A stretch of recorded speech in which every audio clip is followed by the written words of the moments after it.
और चलिए अब अपने अगले पैनल डिस्कशन की ओर बढ़ते हैं। भारत की आत्मा गांव में बसती है और वहां से निकलती है खेती, कुटीर उद्योग और स्थानीय उद्यमों की अनोखी शक्ति। ये पैनल उन उद्यमियों का प्रतिनिधित्व करता है जिन्होंने मिट्टी से सोना उगाया और छोटे प्रयासों से बड़े सपने गढ़े। तो आइए अब बुलाते हैं उन्हें जिन्होंने जमीन से जुड़कर वैश्विक मंच तक पहुंच बनाई।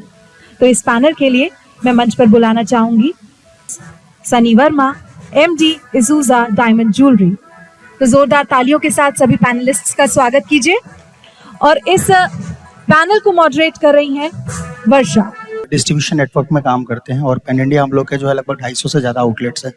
और इसके साथ साथ जो है ज्वेलरी सेक्टर की जो सबसे बड़ी लोगों की प्रॉब्लम्स होती है डायमंड ज्वेलरी का कि रियल है फेक है, इस चीज़ों को ऑथेंटिकेशन देते हुए पिछले 7 साल से मार्केट में काम कर रहे हैं और काफ़ी अच्छा प्रेजेंस है, काफ़ी अच्छी पॉपुलैरिटी मिल चुकी है। बिल्कुल। मैं आपसे जानना चाहूंगी, जिस तरह से हम देख रहे हैं इस समय सोने चांदी के दाम काफ़ी ज़्यादा बढ़ रहे हैं और आपकी कंपनी इस दिशा में काम भी कर रही है। और मुझे लगता है कि आज के समय में क्योंकि इतने ज़्यादा रेट हैं और हम देख रहे हैं कि गरीबी भी हमारे यहाँ पर बहुत ज़्यादा है, तो क्या लग रहा है आपको? क्योंकि मुझे लगता है जितने लोगों बैठती हूँ, बहुत लोग मुझे ये कहते हैं कि आज के टाइम पर हम कहाँ अफोर्ड कर पाएंगे, हम खरीद भी नहीं पाएंगे, क्या कैसे होगा ये सब। तो आप उन लोगों के लिए क्या कहना चाहेंगे, किस तरह से? और एक और बिंदु आपने जैसे बताया कि फेक है या रियल है, वो कैसे पहचानेंगे, ये हमारे दर्शक आपसे जानना चाहेंगे। सबसे पहले तो मैं बता दूं ये बहुत ही इंटरेस्टिंग टॉपिक है और मुझे लगता है कि सारे लोग इसको कनेक्ट भी कर पाएंगे और सारे लोग जो है इसको ध्यान से सुनेंगे भी। ज्वेलरी सेक्टर एक इतना गहरा सेक्टर है, अभी गवर्नमेंट का अभी थोड़ी देर पहले पैनल डिस्कशन में बोला भी गया था कि BIS हर चीज़ों के लिए आ चुका है, तो वैसे गोल्ड ज्वेलरी में भी आ चुका है। हम लोग जो प्रोवाइड करते हैं डायमंड ज्वेलरी प्रोवाइड करते हैं और हम लोग का जो diamond jewellery MRP based company है। उससे क्या होता है कि कस्टमर कभी ठगा नहीं जाता है, उसको ये पता होता है MRP कंपनी ने डिसाइड कर दी। तो अभी क्या होता है कि नॉन ब्रांड अगर आप कोई चीज़ें परचेज करते हैं ना, तो उस टाइम पे उसका बाइफर्केशन करके उन्होंने लोग दाम रखते हैं, तो फिर वो कस्टमर जस्टिफाई नहीं कर पाता है कि मैं एक्चुअल पे कर रहा हूँ, गलत पे कर रहा हूँ, सही पे कर रहा हूँ। बट कंपनी ने जब MRP रख दिया तो कस्टमर कभी ठगा नहीं जाता है। तो ये हो गई पहले तो बात रेट की। अब आ जाती है ऑथेंटिकेशन की कि रियल है या फेक है या क्या नहीं क्या है। इंडिया में सिर्फ 2 कंपनी को ट्रस्टेड बोला गया है जो डायमंड का ऑथेंटिकेशन करती हैं। पहला तो है GIA और दूसरा है IGI। ये जो 2 कंपनी है वर्ल्ड वाइड काम करती हैं और इसके जो अप्रूव्ड डायमंड होते हैं, जो इनके सर्टिफिकेट के डायमंड्स होते हैं, वो रियल ही होते हैं। उसका रीज़न ये भी है कि अभी मैं नाम नहीं लूँगा, आपको पता भी होगा काफ़ी सारे इंडिया में डायमंड की कंपनियां आई और खुद का सर्टिफिकेट देके शीशे को हीरा बना के बेचा। हाँ, और काफ़ी लोग उससे ठगे भी गए। तो जब यहाँ ब्रांड जब बड़ा ज़रूरत से ज़्यादा हो तो अपना खुद का सर्टिफिकेट देता है ना, तो लोगों को थोड़ा सा ट्रस्ट बढ़ता तो बहुत है लेकिन ऑथेंटिकेशन नहीं मिल पाता है। तो जो हम लोग देते हैं IGI और GIA देते हैं और हम लोग का डिस्ट्रीब्यूशन नेटवर्क होने की वजह से किसी भी सिटी में आप परचेज करके, किसी भी स्टेट में परचेज करके, अभी तो फिलहाल हम लोग जो है 5 स्टेट में काम कर रहे हैं और इंडिया के साथ साथ हम लोग का दुबई में भी काम कर रहे हैं, एक्सपोर्ट का भी काम है हम लोग का, यही नोएडा बेस्ड कंपनी भी है।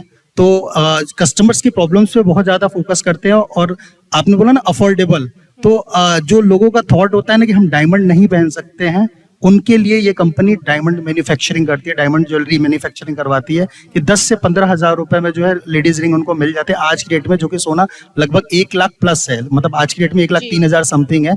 और अनएक्सपेक्टेड बूम किया है गोल्ड, अनएक्सपेक्टेड बूम किया है, तो थोड़ा सा लोगों को प्रॉब्लम्स तो है बट सेफ इन्वेस्टमेंट है तो कर सकते हैं। बिल्कुल। और क्योंकि आने वाले समय में ये भी कहा जा रहा है कि कुछ महीनों में ये 1 लाख से 1.5 लाख के पार भी जा सकता है, तो डराने वाले जो है बयान तो अभी से सामने आ रहे हैं, लोग सोच रहे हैं, तो कैसे इन्वेस्ट इसमें कर सकते हैं? मैम अगर सच बोला जाए तो ज्वेलरी इंडस्ट्री में लोग खुद डरे हुए हैं, उनको खुद नहीं पता कि इतना ज्यादा बूम क्यों हो गया। मतलब अनएक्सपेक्टेड मैम, आप ये समझ सकती हैं कि पिछले 2 साल के अंदर जो है सोना लगभग 3 गुना हो गया, लगभग 2.5 गुना। अगर मैं पिछले साल जनवरी की बात करूं तो 58,000 का भाव था जनवरी में और इस साल जो है वो पहुंच गया वापस 1,04,000 के आसपास में। तो इतना ज्यादा बूम कर रहा है, तो ये कहीं ना कहीं से वॉर चल रहा है, कहीं किसी कंट्री में, कहीं किसी कंट्री में कुछ प्रॉब्लम्स आती है, तो इकोनॉमिक जो है गोल्ड पे ही टिकी रहती है। तो सो दैट्स वाई जो है गोल्ड का थोड़ा सा फ्लक्चुएशन तो रहेगा ही रहेगा। जब आप गोल्ड परचेस कर लीजिए तभी आपके लिए बढ़िया है। बिल्कुल। आना चाहूंगी अब लाखों युवा इस समय आपको सुन रहे हैं, आपको देख रहे हैं, और ऐसे में जो आपकी कंपनी है वो काम कर रही है बेहतर, लेकिन आपको देखकर वो किस तरह से इस फील्ड में आगे बढ़ सकते हैं? क्योंकि लगातार अब ये कहा जा रहा है कि जो युवा है वो नौकरी करने वाला नहीं, नौकरी देने वाला होना चाहिए। हम ऐसे काम करें जिसमें हम नौकरी दें, रोजगार दें। तो उनके लिए आप क्या संदेश देना चाहेंगे? आपका क्वेश्चन बड़ा प्यारा है, लेकिन मैं आपको एक बात बताना चाहूंगा। अगर कोई भी चाहता है कि वो बिजनेस करे और लोगों को जॉब दे, तो पहले उसे खुद जॉब करना पड़ेगा। क्योंकि अगर वो जॉब नहीं किया ना, तो उसे पता नहीं है कि लोगों को क्या फील है, क्या प्रॉब्लम्स आती हैं, क्या प्रॉब्लम्स नहीं आती हैं। अगर वो डायरेक्ट ऑनर बनेगा, मालिक बनेगा, तो काम नहीं कर पाएगा। तो फर्स्ट ऑफ ऑल जो है ना, सबसे पहले उसको खुद भी जॉब भी करनी पड़ेगी, ताकि उसको एक्सपीरियंस मिल जाए। अब रहती है बात हमारी कंपनी की, कि हमारी कंपनी में किस तरीके से, या फिर और भी लोग अगर कोई कुछ नया ओपन करना चाहता है तो कैसे करता है। तो जब भी आप किसी चीज का एक्सपीरियंस रखते हो ना, तो आपको ये माइंड में होता है कि हमको क्या करना है, किस तरीके। और कस्टमर्स की सबसे बड़ी प्रॉब्लम्स को आप कोई भी ढूंढ लो, कोई भी प्रोडक्ट की प्रॉब्लम्स को आप ढूंढ लोगे, उसकी बर्निंग प्रॉब्लम को आपने अगर ढूंढ लिया, तो आप उस ब्रांड को लॉन्च कर सकते हो, उस कंपनी को लॉन्च कर सकते हो, आप कुछ भी कर सकते हो। अगर आपने कस्टमर्स की प्रॉब्लम्स को नहीं समझा, जैसे हमारी कंपनी क्या है कि लोग सोचते हैं कि डायमंड ज्वेलरी लेते हैं, कभी स्टोन कुछ गिर जाता है तो प्रॉब्लम होती है लोगों को।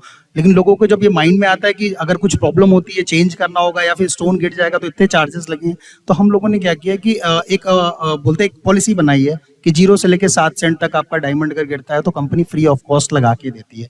इवन क्या होता है कि ज्वेलरी सेक्टर में, खास तौर से डायमंड ज्वेलरी की बात करूं, तो लोगों को ये होता है कि सरप्राइज देना चाहते हैं लोग अपनी मम्मी को, अपनी वाइफ को, अपने फैमिलीज को, जो वो सरप्राइज देना चाहते हैं। लेकिन सरप्राइज से पहले भी उनको जो है एक्सप्लोज करना पड़ता है कि भाई मैं आपके लिए परचेस कर रहा हूँ, आप थोड़ा साइज देख लो, कुछ ऐसी प्रॉब्लम तो नहीं है। तो हमारी कंपनी ने इस तरीके का एक ये भी प्लान लॉन्च किया कि 7 दिन के अंदर आप लेके जाओ, अगर आपको कोई इशू आता है तो फ्री ऑफ कॉस्ट चेंज कर दो। तो ये कस्टमर्स की प्रॉब्लम है। अगर आप कस्टमर्स की प्रॉब्लम्स पे फोकस करोगे तो आप कुछ भी कर सकते हो। किसी भी मैं बिजनेस की बात करूंगा, किसी भी प्रोडक्ट की बात करूंगा, उसमें आप माइनस पॉइंट को ढूंढो कि उनको आप कैसे चूज करा के क्लियर कर सकते हो। बिल्कुल। भारत की उड़ान साकार हो पाई है। मैं चाहूंगी जी भारत के एडिटर संतोष जी मंच पर आए और गडकरी जी के साथ अवार्ड्स प्रेजेंट करें। सनी वर्मा, इसूजा ज्वेलरी, तालियां बजाते रहिए, जोर प्रतिभाओं का सम्मान है, की उड़ान है। आप देख रहे हैं जी भारत की उड़ान।